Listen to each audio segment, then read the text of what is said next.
हामीलाई सिंहदरबारमा बस्नु छैन, हामीलाई बालुवाटारमा बसेर घमण्ड र अभाव देखाउनु पनि छैन, कुनै महाराजा जस्तो भएर बस्नु पनि छैन। नेपाली जनताको सेवाको निम्ति गोरु जस्तो जोतिएर काम गर्ने हाम्रो इच्छा छ नि त। ल तिमीहरूले पनि गएर हामी साथ दिन्छौँ भन्नु मिल्दैन र उहाँले होइन? एकचोटि हेरे हुन्छ नि त, शब्द आफै हुनुपर्छ र। त्यो के अर्को प्रकारको राजतन्त्र भएन र? एमालेलाई हेर्नुभयो, माओवादीलाई हेर्नुभयो, अरू कम्युनिस्ट पार्टीलाई पनि हेर्नुभयो, नेकपालाई पनि हेर्नुहोस् न। तर किन हामीलाई भन्ने अधिकार छैन? जो मान्छे टुप्पीदेखि पैतालासम्म करप पार्टीको पैसा खाएर भागेको छ त्यही मान्छे क्रान्तिकारी बन्ने कि? एउटा बाँदरको उखान छ नि, बाँदर पनि कहिलेकाहीँ राजा हुन्छ अरे कि? सिंहलाई छक्काएर एकचोटि बाँदर पनि राजा बन्छ। तर बाँदर त बाँदर नै हो नि, एक दिन त बाँदरै हुन्छ नि। तर शिक्षकहरूको रक्षा नेकपाले गर्छ। तर तपाईँले के गर्नु पर्यो भन्दाखेरि राज्यसँग समस्या तत्काल सल्झिँदैन भने पनि विद्यार्थीको समस्यालाई सल्झाउने गरी शिक्षक साथीहरूले पनि, शिक्षक सङ्गठनहरूले पनि पहल लिनु पर्यो नि। यहाँ तपाईँको चाहिँ के अरे तपाईँको ठुला ठुला मालिकहरूले सहयोग गरेर चल्ने पार्टीले रेभोल्युसन गर्न सक्छ। हामीलाई यो ज्ञान भएको छ। हामीलाई पछिल्लो समयमा एकीकृत जनक्रान्तिमा जाँदाखेरि हाम्रो पार्टीले गहिरो गहिरो ज्ञान के भएको छ भने आफ्नै पसिना बगाउने पार्टीले क्रान्ति गर्छ, आफ्नै श्रम गर्ने पार्टीले क्रान्ति गर्छ, आफ्नै स्रोत साधनमा टिकेकोले क्रान्ति गर्छ नि। पैसाको महत्त्व के हो हामीलाई थाहा छ, हामीलाई राम्रोसँग थाहा छ। हाम्रो कम्युनिटीहरूले फेरि तिर्ने हो भने हामी तिर्दै पनि छौँ है। हामीले भनेका छौँ कि 3 वर्षमा यो पार्टीलाई हामी चन्दाबाट मुक्त गर्छौँ, 1.5 वर्षमा हामीले चाहिँ खानाबाट मुक्त गरिसक्यौँ। अहिले हामीले भाइले भनेका पनि छ, अहिले हाम्रो पार्टीलाई चामल खानुको लागि, दाल किन्नुको लागि हामीलाई कुनै कोहीसँग गुहार्नु पर्दैन, कसैको अगाडि गएर लम्पसार पाउनु पर्दैन। हामी मजाले आफ्नो चाहिँ स्वाभिमानीपूर्वक जीवन बाँध्नमा पुर्याएका छौँ। त्यसकारण यो पार्टीको कार्यकर्ता नेताको होइन यिनको सोच्ने तरिका, लड्ने बोल्ने तरिका फरक छ, फरक बनाउनै पर्छ। त्यस्तो नेता र कार्यकर्ताले मात्रै दुनियाँ बदल्न सक्छ जो आफ्नो पौरख श्रम मेहनतमा बाँचेको हुन्छ नि। त्यो कोहीसँग पनि छ। त्यो देश मात्रै स्वाभिमानीपूर्वक बाँच्न सक्छ जुन देशको नागरिकहरू आफ्नो खुट्टामा उभिएका हुन्छ। त्यो देशले मात्रै लड्न सक्छ संसारमा, अरू कुनै पनि देशले सक्दैन। अर्काबाट भिख थापेर युद्ध गरिन्छ भने त्यो युद्ध टिक्दैन। आफ्नै जनताको मन जितेर आवश्यक पर्दाखेरि धुलो पिटाउने गरी हामी लड्न तयार हुन्छौँ भने हामी युद्ध जित्न सक्छौँ, हामी क्रान्ति गर्न सक्छौँ नि। त्यो सम्भावना छ। त्यसैले लेनिनबाट अब सिक्ने कुरा के हो भने श्रम गर्ने पार्टी हामीलाई चाहिएको छ, मजदुर वर्गीय पार्टी हामीलाई चाहिएको छ, क्रिस्चियन वर्गीय हामीलाई पार्टी चाहिएको छ नि। माओले चाइनामा आधा सेनालाई उत्पादनमा लगाउनु किन लगाउनु? उहाँले के तपाईँको रसियाले पैसा दिन सक्दैन र? स्टालिनले दिनु पनि भएको थियो, तर उहाँले स्टालिनले एउटा चिठी लेख्नुभयो, तपाईँको पैसा त हामीलाई केही पनि। चिनिया जनताको सहयोग, चिनिया किसानहरूको सहयोगले चल्ने पार्टीले मात्रै चीनलाई आजको ठाउँमा पुर्यायो नि। माओ सेतुङको नेतृत्वको पार्टी र त्यहाँको समाजवादी क्रान्तिले हिजो लेनिनले 1 नम्बर बनाएको जस्तो आज चीन फेरि संसारमा 1 नम्बरमा जाँदैछ। अमेरिकालाई डाहा छटपट्टि भएको छ भन्नुहोस् न। आज बाहिर मात्र मेरो समयको एकजना अमेरिकन प्रोफेसर महोदयसँग मेरो कुरा भएको थियो। उहाँ हाम्रो एकीकृत संयुक्तको बारेमा त्यति कुरा बुझ्नुको लागि आउनुभएको थियो। तपाईँले किन यो इन्टिग्रेटिङ ओनरसिप या युनिफाइड ओनरसिप किन भन्नु र यो भनेर तपाईँहरू गर्न चाहेको के हो? तपाईँले जनतालाई कसरी माथि बनाउनु ल्याउनुहुन्छ, कसरी उत्पादन वृद्धि गर्नुहुन्छ, पार्टीलाई कसरी कतिजना कार्यकर्ताले गरिरहेको छ, कतिजना नेताले गरिरहेका छन् र कस्तो भइरहेछ, यति कुरा बुझ्न आउनुभएको थियो। र हामीले के जवाब दियौँ भने हाम्रो जम्मा 2टा कुरा। एउटा कुरा नेपाली जनता धेरै दुखी छ, यिनलाई सुख दिने हो भने नेपाली पनि दिनुपर्छ, अमेरिकाले दिन सक्दैन। नेपाली जनतालाई तपाईँहरूले सुखको ढोका खोल्ने हो भने नेपालको डाँडा काँडा तराई मधेस पहाड यही बोल्नुपर्छ, यही उठ्नुपर्छ, यही जाग्नुपर्छ र यही फल्नुपर्छ। त्यो देशले मात्र नेपाली जनतालाई सुख दिन सक्छ। अमेरिकामा गएर 2-4 वर्ष बसेर 2-4 करोड कमाउने जीवनले नेपाली जनतालाई सुख दिन सक्छ। ठिक त्यही कुरा राजनीतिक आन्दोलनमा एउटा कल्चर, एउटा तपाईँको कस्तो भयो फन्ड होइन, तपाईँको चन्दा नेपालमा एउटा संस्कारको रूपमा हुर्किँदैछ। खराब संस्कृति, मागेर खाने संस्कृतिको रूपमा हुर्किँदैछ। त्यो हामी कम्युनिस्ट पार्टीले तोड्न चाहन्छौँ। मैले उहाँलाई यति भन्दैछु। अरू तपाईँहरूको अमेरिकामा के छ तपाईँको सुनाउनुहोस्, कुरा पनि भयो। अमेरिकाले संसारबाट तपाईँको पैसा पनि ल्याएर जान सक्छन्, हामी चाहिँ खाने पनि बात बनाउन सक्दैनौँ। के मान्छौँ हामी? अमेरिकाले संसारलाई पैसा बाँड्न सक्छ, हामी हाम्रो जनतालाई खान पनि सिकाउन सक्दैनौँ। तपाईँ युवाहरूलाई मेरो त्यो प्रश्न छ क्या, तपाईँहरू कलेज पढ्नुहोस्, मास्टर गर्नुहोस्, तपाईँ खानको लागि त काम गर्नुहोस्, तपाईँले खाने पैसा त निर्माण गर्नुहोस्। खानको लागि पनि तपाईँलाई अमेरिकन पुँजीपतिको तलब दिनुपर्छ, खानको लागि पनि तपाईँ हामी हिँडेर अमेरिका जानुपर्छ। यो कल्चर एउटा खराब कल्चर, मागेर खाने कल्चर नेपालीहरूलाई यहाँको सामन्तवादले, यहाँको दलाल पुँजीवादले कामलाई गइरहेका छ भने मागेर खाने, दास बन्ने, गुलाम बन्ने अर्कोले दिएको मान खाने, अर्काले अराएको काम गर्नेतिर दलाल पुँजीवादले नेपालका युवाहरूलाई चाहिँ बेच्दैछ। त्यसलाई लगिरहेका छ नि, त्यसलाई हाम्रो तोड्ने इच्छा छ। लेनिनबाट सिक्ने कुरा यो हामीले सिक्नै पर्छ। 10 पैसा उठाएर चल्ने पार्टी हामीले बनाउनुपर्छ।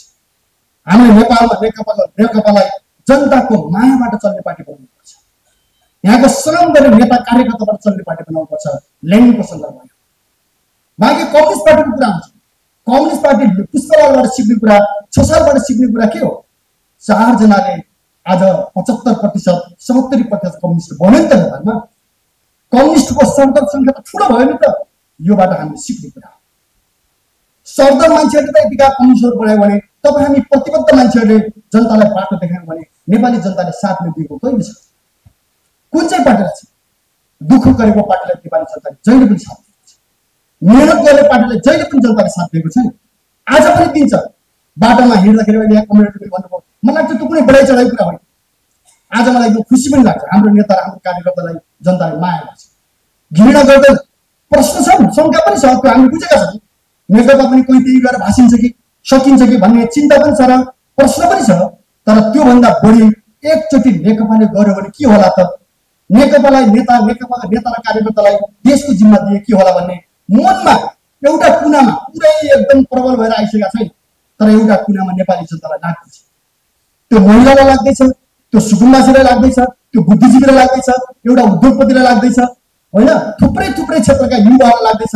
विदेशमा बसेको युवा, नेपालमा बसेको युवा, सबैलाई एउटा कुनामा अलिकति के उठ्दैछ भने एकचोटि गर्छु भन्ने पार्टीलाई, देशमै बसेर केही गर्छु भन्ने नेता कार्यकर्तालाई जिम्मा दिए के होला भन्ने खालको एउटा भावना जागृत हुँदैछ। हामीले बुझ्ने कुरा के हो भने सरदर मान्छेहरूले 74-75% कम्युनिस्ट बनाउन सक्यो भने लेनिनको जस्तो पार्टी बनाएर तपाईँ जुनसुकै काम पनि गर्न तयार हुने हो भने हामीले केही पनि दुःख मान्नु। हातमा फोका उठुन्, बन्दुक बोक्दाखेरि गोली लाग्छ, बम बोक्दाखेरि घाइते भइन्छ, लडिन्छ, शहीद भइन्छ। कोदालो खन्यो भने फोकाहरू उठ्छन्, पसिना झर्छ। मेहनत गर्यो भने अलिकति शारीरिक ढङ्गले कष्ट होला, तर खुसी पनि हो, गौरव पनि कुरा हो। हामी बनाउन सक्छौँ कि सक्दैनौँ होला? हाम्रो पार्टीको अगाडि हामी साँच्चै नै त्यसै समर्पित भएर यो सम्पूर्ण पङ्क्ति 10,000 पार्टी नेता र कार्यकर्ता हामी लाग्यौँ भने नेपाली जनताले के हामीलाई विश्वास नगर्ला? के हामीलाई एकचोटि साथ नदेला? यिनी जनताको बिचमा हामी के भन्न सक्दैनौँ? अघि हाम्रो कमेडीहरूले भन्नु पनि भयो नि त, गाली पनि गर्ने, भोट पनि दिने। त्योबाट जनतालाई मुक्त गर्न नसक्नुला हामी जनताको बिचमा जुनसुकै दुःख गर्न तयार भयौँ भने नेपाली जनताले के हामीलाई नहेर्ला? एक मानिससँग खान त हामी पनि सक्छौँ त, जनतालाई के हामीले भन्न पाउँदैनौँ? 2-4 पैसा कमाएर मजाले हामी एक्लै दिएर बाँच्न सक्छौँ नि, हामी आफ्नो आफ्नो तरिकाले जिउन सक्छौँ नि। होइन, नेपाली जनताको चिन्ता छ, नेपाल देशको चिन्ता छ भन्ने कुरा जनताको बिचमा हामीले राख्यौँ भने, दुःख गऱ्यौँ भने कि नेपाली जनताले हामीलाई विश्वास नगर्ला? आजको स्थितिबाट हेर्दा हामी के देख्छौँ भने नेपाली जनताले बिस्तारै एउटा आशा भरोसा नेकपामा गर्दैछ। दुःख पर्यो भने नेपाली जनताले अहिले नेकपालाई सम्झिन्छ नि सम्झिन्छ, थोरै धेरै कति, तर नेपाली जनताले एकचोटि नेकपालाई सम्झिन्छ। सडकमा पुगेको नागरिकले नेकपालाई सम्झिन्छ, घरविहीन नागरिकले नेकपालाई सम्झिन्छ। सुकुम्बासी दिदीहरू आएर रुनुभयो हाम्रो गाडी धुरु सम्झिनु भयो नि त। को छ अहिले काठपट्टिका उद्योगपतिहरूले नेकपालाई सम्झिराख्नु। अहिले बैंक कप भएर तपाईँको चाहिँ सडकमा पुगेका मध्यमवर्गीय युवा व्यवसायीहरूले पार्टीलाई सम्झिराख्नु भएको छ। केही गर्छु भन्ने भावना राख्ने उत्पीडित समुदाय वर्ग जाति क्षेत्रका मान्छेहरूले पार्टीलाई सहयोग गरिराख्नु भएको छ, सम्झिराख्नु भएको छ। मलाई लाग्छ नेपाल आर्मीले पनि पक्कै यो कुरा हेर्छ। व्यवसायीले मात्रै होइन, नेपाल आर्मी हो, नेपालको अहिले स्थिर एउटा संस्था भनेको नेपाल आर्मी, त्यसले पनि सोध्छ के गर्यो भने नेपाल माथि जान्छ, के गर्यो भने नेपालको देशको चाहिँ इज्जत बढ्छ। हामी त विजेत नेपालले आज जसरी धेरै हेला हुन्छ नि, एउटा हेको भावना, घृणा। मैले सुनिरहेको छु विदेशमा जाने दिदीबहिनीहरूलाई यस्तो प्रश्न सोधिन्छ, यसरी तपाईँको चाहिँ हिम्मत गरिन्छ, त्यो सबै मान्छेले पचाउन सक्दैन। नेपालको तपाईँ हामी त्यस्तो मान्छे हो त? हाम्रो देश त एउटा गौरवशाली देश पनि हो नि। इतिहासमा त यहाँ अङ्ग्रेजसँग लडेर आमा अङ्ग्रेजहरूले एउटा शानसँग बाँचेको देश हो नि यो। नेपालले कुनै बेला बिजनेस गर्थ्यो नि त भारत तपाईँको त तिब्बतमा। हाम्रो अग्रजहरू त हुन्। सामन्तवाद आएपछि, दलाल पुँजीवाद आएपछि त हामी दुःख पाएका हौँ। त्यसकारण फेरि त्यो युग पल्टाउन सकिँदैन र? फेरि के हामीले राम्रो गर्न सकिँदैन र? त्यसकारण हामी के देख्छौँ भने एउटा समय आएको छ, हामीले नेकपाबाट सिक्ने कुरा यही हो। 6 सालको कम्युनिस्ट पार्टी स्थापनाबाट हामीले सिक्ने कुरा यही हो। हाम्रा युवाहरूले सिक्ने कुरा के हो भने रातारात कुनै चिज पनि पल्टिँदैन। तपाईँले 10 वर्ष मेहनत गर्नुभयो भने असम्भव भन्ने कुरा केही पनि छैन। अहिले जसरी हाम्रा अग्रजहरूले कमी कमजोरी भएका छन्, आज भन्नु पनि भयो, एमाले एक ठाउँमा कार्यक्रम गरिरहेको छ, माओवादीले एक ठाउँमा गरिरहेका छ, अरू सबै कम्युनिस्ट माधव कुमारले एक ठाउँमा गरिराख्नु भएको होला, विभिन्न सानातिना कार्यक्रम चलिरहेकै छन् सबै पार्टीका।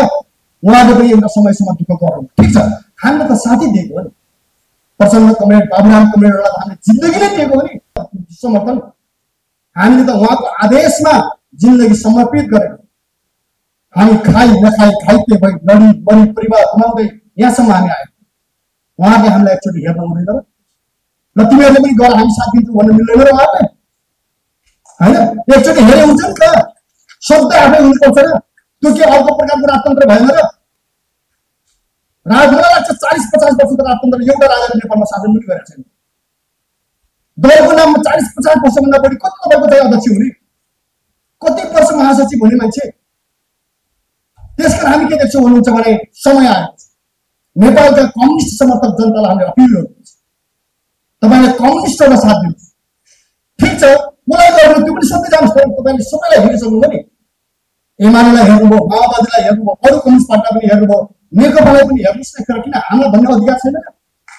हामी देशभर दुःख गर्न तयार छौँ। नेपालका श्रमिकहरू तपाईँ एमाले भएर जन्मिया त कोही पनि होइन, तपाईँ माओवादी भएर जन्मिया त कोही पनि होइन, तपाईँ कुनै कम्युनिस्ट पार्टीको सदस्य भएर जन्मिया त कोही पनि होइन नि, तपाईँ त सिर्फ कम्युनिस्ट भएर जन्मिया। 6 सालको कम्युनिस्ट आन्दोलनलाई समर्थन गरेर आएको कम्युनिस्ट समर्थक जनता हो नि, नागरिकहरू हो नि। त्यो मध्येमा चोइस गर्ने अधिकार तपाईँलाई छ नि। कहिले एमालेलाई चोइस गर्नुभयो, कहिले माओवादीलाई चुन्नुभयो, छान्नुभयो होइन? तपाईँले हेर्नु पनि भएको छ, राम्रा पनि भएको छ। एमाले माओवादीलाई खटार मात्रै गरे नभनौँ, गणतन्त्रसम्म उहाँको नेतृत्वमा हामी आएकै हो। यसमा आज जो अवरुद्ध भएको छ, योभन्दा अगाडि बढाउँदाखेरि नेपाली जनताले भएका कम्युनिस्ट पार्टी मध्येमा सबैलाई मौका दिए जस्तै सबै एक होरिएर एकचोटि नेकपालाई मौका दिनुहोस् त। हाम्रो यो छ जनताको गर्नुहोस् त ल। हामी कसरी काम गर्छौँ? हामीलाई सिंहदरबारमा बस्नु छैन, हामीलाई बालुवाटारमा बसेर घमण्ड र अभाव देखाउनु पनि छैन, कुनै महाराज जस्तो भएर बस्नु पनि छैन। नेपाली जनताको सेवाको निम्ति गोरु जस्तो जोतिएर काम गर्ने हाम्रो इच्छा छ नि त। त्यसकारण के छ भने हेर्नुहोस्, यो कम्युनिस्ट मुभमेन्टबाट हामीले सिक्नुपर्छ र यहाँसम्म हामी लानुपर्छ, हामी आँट गर्नुपर्छ। कम्युनिस्ट मुभमेन्टबाट सिक्नु पर्यो न। अब जहाँसम्म हामी ध्रुवीकृत भएका छौँ, यो एउटा साँच्चै नै एउटा खुसीको कुरा। यहाँ हाम्रो भावना पनि छ। ढुङ्गीले कविता पढ्दै गर्दाखेरि हामी सबै सायद भावुक तरङ्गित पनि हुन्छ। हामी तरङ्गित हुने मान्छे पनि हो, हामी कठोर ढुङ्गाबाट गरेको मान्छे जस्तो होइन। हरेक मान्छेलाई छुन्छ। हामी किन समय भयौँ र हामी किन थाक्यौँ, हामी के गरेर हिँडिरहेका छौँ र के गरिरहेका छौँ। मान्छेहरूलाई कति पाखण्डी कुराहरू हुन्छ, कति दहीचिउरी कुरा गर्छ, कति बेकारका ढोङ फुक्छन् के मान्छेहरू। जो मान्छे टुप्पीदेखि पैतालासम्म करप पार्टीको पैसा खाएर भागेको छ, त्यही मान्छे क्रान्तिकारी बन्ने कि मलाई अनौठो लाग्छ। प्रहसन जो त्यो एउटा प्रहसन थियो, पार्टीको 1 करोड 2 करोड पैसा खाएर कार्यकर्तालाई भुवाएर भोलि हेर्नुमा तपाईँ सबैले हिसाब मिसिँदै जान्छ। कसरी मान्छेले पार्टीको पैसा उडाएका थिए, कोही मान्छे छुट पाउनेवाला छ? कसैले पनि पाउनेवाला छैन। यो आन्दोलनमा उनीहरूले बाध्यसम्म जवाब दिनुपर्छ। ठगेर जाने ठगहरूले क्रान्तिको जतिसुकै जवाब लगाए पनि त्यो छिन्ने हुनेवाला छैन। जसरी नेपालको राजनीतिक पार्टीहरूले तपाईँको चाहिँ गफ छुट्छन् नि, गफको कुनै औचित्य छैन। गरेर देखाउनुहोस् न। तपाईँहरू सत्तामा हुनुहुन्छ, तपाईँहरू कार्यकारी पोस्टमा हुन्छ, गरेर देखाउनुहोस् न। त्यसकारण कुरा के देखिन्छ भन्नुहुन्छ भने त्यो कुरा छुट्टै। तर साँच्चै नै इमान्दारीपूर्वक हामीले कसरी लड्नुपर्छ? लडाइँका मोर्चाहरू कति धेरै छन्? एउटा मात्रै मोर्चा छ? सेनाको मात्रै लडाइँको मोर्चा हो? आर्थिक मात्रै हो? संगठन मात्रै हो? प्रकाशन मात्रै हो? प्रचार मात्रै हो? या अन्तर्राष्ट्रिय सम्बन्ध मात्रै हो? हजारौं मोर्चाहरू छन्। सबै मोर्चाहरूको तालमेल मिलाउन सक्ने पार्टीले मात्र क्रान्ति गर्छ। ड्याङ ड्याङ ड्याङ ड्याङ त्यता हल्ला गरेर हिँडेर केही पनि हुँदैन। मान्छेले भन्छ नि, असल साथी दुःखमा थाहा हुन्छ। सुखको बेलामा जो पनि साथी भन्छ, असल साथीको पहिचान दुःखमा थाहा हुन्छ। गाउँघरमा बुढापाका काँध थापेर लड्नुपर्छ। लड्दा बनावटी हाँसो हाँस्ने मान्छेहरूको कुनै अर्थ छैन। साँच्चै नै जनतालाई मुक्त गर्ने बेला, देशलाई आवश्यक पर्दाखेरि कसले काँध भाँचिनेहरू थाप्छ, त्यो कुरा आउँछ नि। 2 वर्षको प्रतिबन्धमा को लडेर, 2 वर्षको प्रतिबन्धमा कसले जेल थियो, को कार्यकर्ता कसरी लडिरहेको, को डराएको थिएन, को नेता डराएको थिएन, को हामीलाई एक थाहा छ नि। तर यो अनौठो हुन्छ कि एउटा बाँदरको उखान छ नि, बाँदर पनि कहिलेकाहीँ राजा हुन्छ अरे कि। सिंहलाई छक्काएर एकचोटि बाँदर पनि राजा भयो, तर बाँदर त बाँदर नै हो नि, एक दिन त बाँदरै हुन्छ नि। त्यसकारण के भन्नुहुन्छ भने हामी प्रतिबद्ध भएर जानुपर्छ। यो ध्रुवीकरण यो कुनै पार्टी विशेषमा मात्रै पनि हेर्नुहुन्न, नेपालमा एउटा छुट्टै खालको ध्रुवीकरण हामीलाई चाहिएको छ। हाम्रो तपाईँ बिरबल थापा जस्तो आउनु भने उहाँले क्याम्पेन गर्नु हामीले भनेका छौँ, उहाँहरू आउँदा खुसी पनि लाग्छ, छुट्टै आउनु, किनकि लडाइँबाट आएर पनि होला हामीलाई कुनै चिन्ता लाग्दैन कि जसाहरू भेट्नुहुन्छ, कहिलेकाहीँ रिटायर अफिसरसँग भेट्नुहुन्छ, हामीलाई एकदम आनन्द आउँछ। नेपालको रिटायर हुने यात्रा बहाल सबैले सोच्नुहोस् न, तपाईँको परिवारभन्दा माथि उठेर, तपाईँको व्यवसायभन्दा माथि उठेर, होइन तपाईँको एउटा घेरा र दबावभन्दा माथि उठेर नेपाललाई सोच्नुहोस् त हामी कति बेइज्जत भएका छौँ, हामी कति अपमानित भएका छौँ, हामीलाई कति हिपिएको छ। एकचोटि सोच्नुहोस् त, तपाईँ जर्सा भएर 4 फुले 3 फुले 2 फुले के अरे त्यो स्टार लगाएर मात्रै हुनेवाला छ, या तपाईँको अरू कुनै व्यवसाय विनोद चौधरीले पनि सोच्नुपर्छ होला नि, नेपालमा एकले तपाईँको खरबपति भएर हुनेवाला छ र। त्यसकारण कुरा जुन नेपाली जनताहरू साँच्चै खुसी हुँदैन नि, कुनै पद प्रतिष्ठा धनको अर्थ छ। नेपाली जनताको खुसीभन्दा बाहिर बाँचिने जीवन स्वाभिमानीपूर्ण छैन। जुन दिन नेपाली जनता खुसी हुन्छन् नि, त्यो दिन हामी खानै एक छाक खानु पर्यो भने नेपाली जनता धेरै गर्व हुन्छ। हामीले त भनेका छौँ यो वर्ष हामीले सी मार्केट पनि खोलेका छौँ। सी मार्केटमा मैले आफैले कोरालो खोलेर हलो जोतेर हाम्रो टिमले गरेको उत्पादन 9 क्विन्टल चामल हामीले यहाँ पठाएका छौँ। अहिले यो पटकमा पनि हामीले तपाईँको 1 क्विन्टल लसुन पठाएका छौँ, हाम्रै हातले रोपेको। अहिले तुरुन्त तेल आउँदैछ तपाईँको 1 क्विन्टलभन्दा बढीको तोरीको तेल। सबैजना साँच्चै हामी कसेर गरौँ त, हामी सबै लागौँ त, दुःख मान्नु हुँदैन। हामीले आफूले काम गर्ने कुरालाई गौरव गर्नुपर्छ। हो हामी जागिरी पनि खान सक्छौँ नि, हामी मजाले जागिरी खान सक्छौँ, हामी अरू काम गर्न सक्छौँ, विदेशीहरूसँग मजाले काँध मिलाएर डिलर गर्न सक्छौँ, त्यो कुनै ठुलो कुरा छैन नि। तर त्यो कुरा होइन, एकचोटि गरौँ त ल।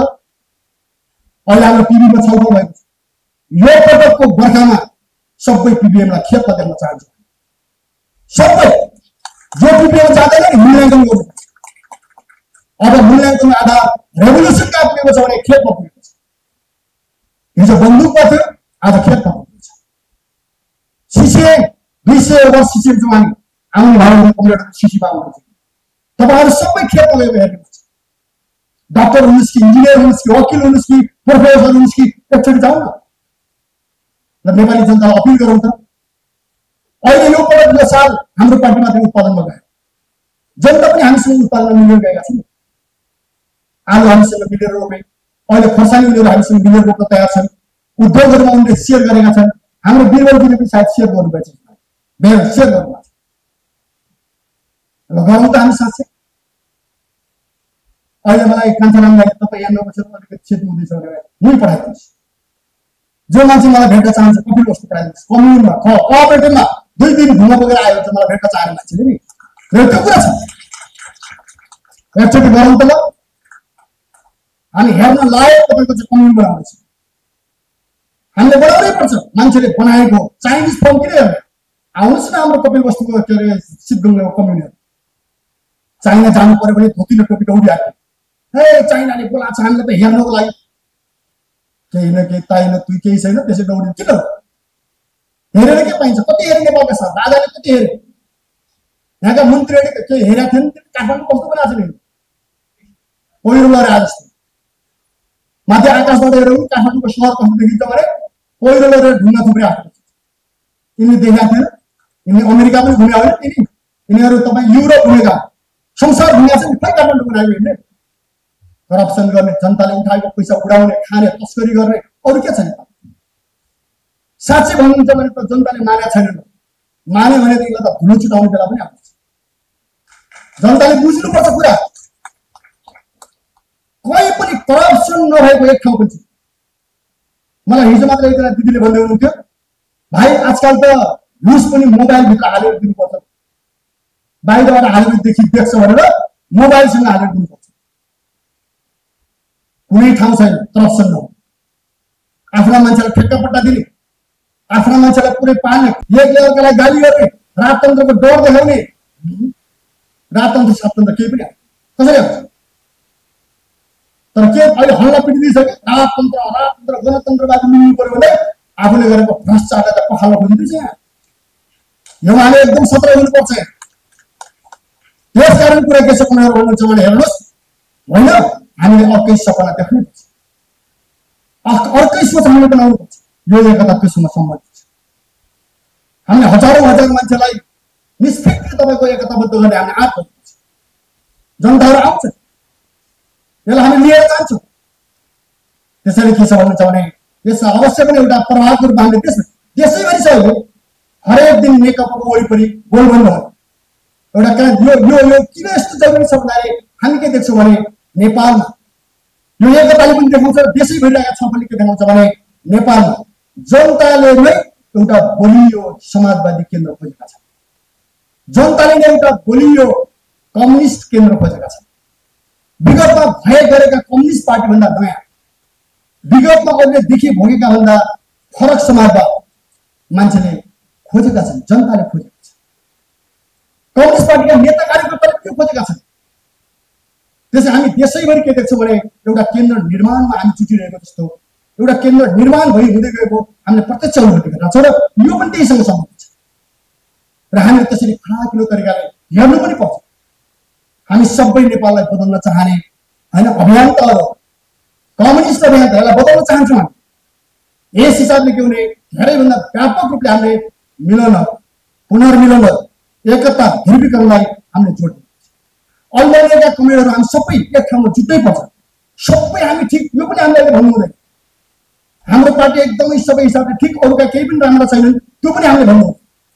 विभिन्न क्षेत्रमा राम्रा कुराहरू छन् त्यही सन्दर्भमा हामीले कहिलेकाहीँ के भन्ने गर्छौँ भने प्रचण्ड कमरेड नभएको भए नेपालमा जनयुद्ध हुँदैन थियो र प्रचण्ड कमरेड सहित जनयुद्ध नभएको भए गणतन्त्र आउँदैन 100 वर्ष आउँदैन थियो यो लेखिराख्नुहोस् जनयुद्ध नभएको भए 100 वर्ष नेपालमा सामन्तवादको अन्त्य हुँदैन त्यो ट्रान्सफर्म हुन्थ्यो त्यो त्यही क्लासभित्र एकअर्कामा परिणत हुन्थ्यो बदल्नुहुन्थ्यो तर गणतन्त्र आउँदैन जनयुद्ध नभएको जनआन्दोलन नभएको भए पनि आउँदैन थियो त्यो कुरा पनि सत्य हो तर मुख्य कुरा जनयुद्ध नभएको भए गणतन्त्र आउँदैन त्यो सकारात्मक कुराहरू छन् त्योबाट हामीले सिक्ने हो त्योमा केही छैन तर 64 पछि नेपाल जसरी तपाईँको उल्टो प्रभावमा हिँडेको छ जनताको चाहना र अपेक्षाभन्दा उल्टो बाटोमा जो कुदिरहेको छ त्यसलाई सुल्टाउने हो भने एउटा नयाँ क्रान्तिकारी केन्द्र एउटा समाजवादी बलियो समाजवादी केन्द्र हामीलाई चाहिँ चाहिने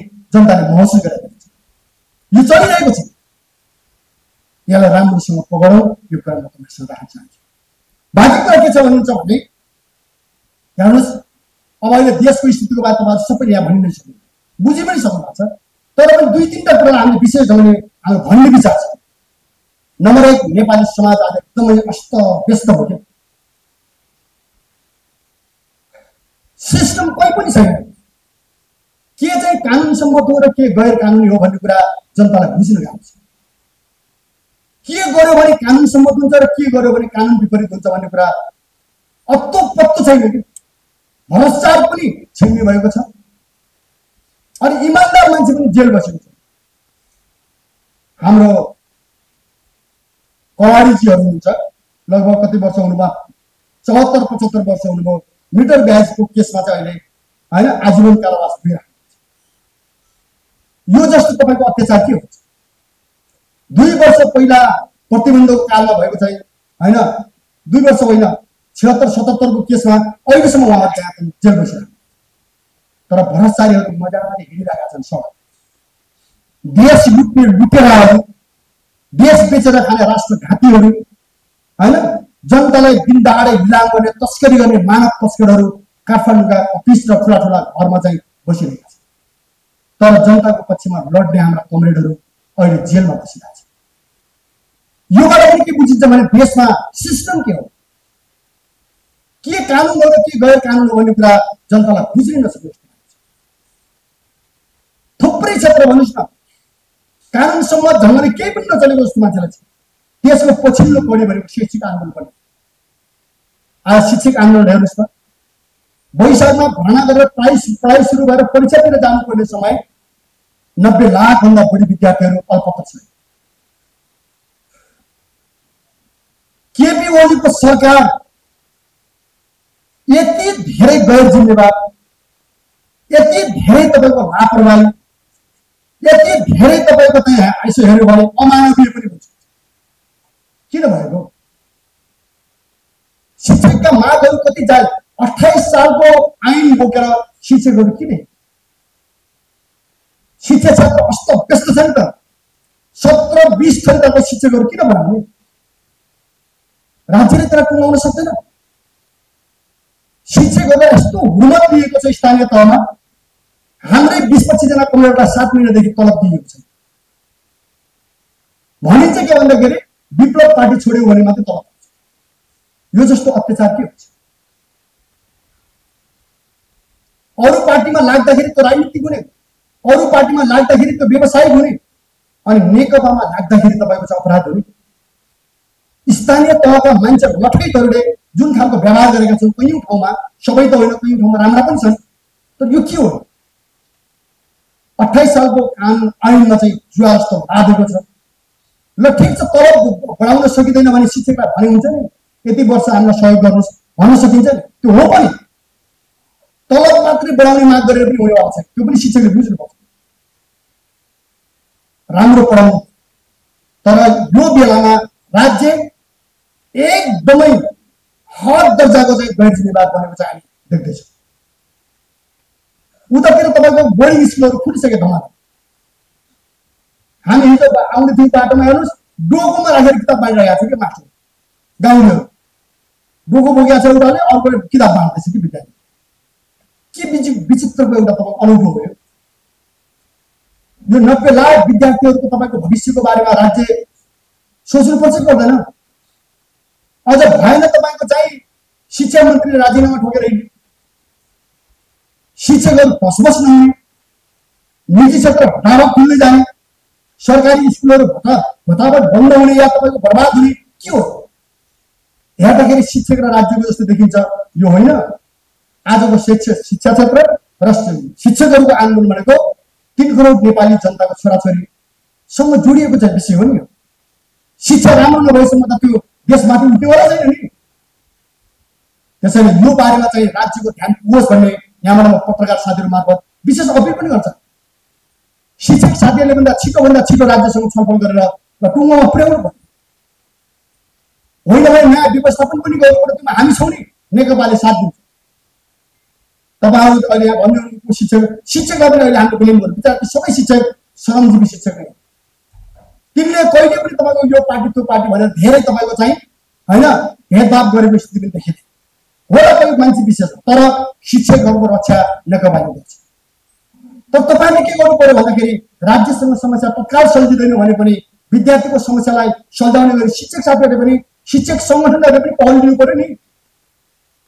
राज्य र शिक्षकको देखावटी यस्तो चपेटामा सिङ्गे देशलाई पार्नु हुँदैन। लाखौं लाख विद्यार्थी युवा विद्यार्थीहरूलाई बर्बाद गर्नु हुँदैन। यो चाहिँ हाम्रो विशेष अपिल छ। अर्को यहाँ करप्सनको कुरा छ। भर्खरै मात्रै हाम्रो विद्यार्थी युवाहरूले प्रदर्शन पनि गर्नुभयो अथवा चलिरहेको छ देशैभरि। पोखरा एयरपोर्ट फेरि उठ्याएको छ। थुप्रै छन् यस्ता केसहरू। किनकि एउटा प्रोजेक्ट पनि भ्रष्टाचारविहीन छैन। एउटा प्रोजेक्ट पनि खै त्यो छोड्यो। अहिले जल्दो बल्दो पोखरा एयरपोर्टको 10 अरब रुपियाँ बाँडेर खाएको। बुढी गण्डकीमा त बाबुराम भट्टराईले बाहिर तपाईँको च्यालेन्जै गर्नु 3 अरब बाँडेर खाए ठुला पार्टीले। अनि त थुप्रै खालका समस्या देश चाहिँ भ्रष्टाचारीहरूको कब्जामा जस्तो देखिन्छ। अब आज कांग्रेस आफै कांग्रेसका महामन्त्रीजीहरू के भनिराख्नु भएको छ भने बेडमा राष्ट्र बैंकको गभर्नर को हुने भन्ने कुरामा बेडमा चाहिँ मूलतोल चलिरहेको छ। यो धितो पत्र बोर्डको अध्यक्ष हुँदाखेरि 6 अरबको चाहिँ के अरे मोलमलाई चल्यो भन्ने कुरा नागरिकहरूले सुनिरहेका छन्। हामी हेरिरहेका छौँ। के हो यस्तो? यो एउटा प्रहरी आइजी हुनु पर्यो भने करोडौंको तपाईँको चलखेल हुन्छ भन्ने कुरा सुनिरहेको छ। एउटा तपाईँको उड्डयन मन्त्रालयको चाहिँ आइजी हुनु पर्यो, खेलको जीएम हुनु पर्यो भनेपछि करोडौंको कुरा चलिरहेको छ। सबै क्षेत्रमा जो खालको करप्सनले देशलाई चाहिँ हैन रोगले एउटा महारोगले जो निचोरिरहेको छ, खोक्रो बनाइरहेको छ, यसको विरुद्धको संघर्ष एकदम जरुरी छ।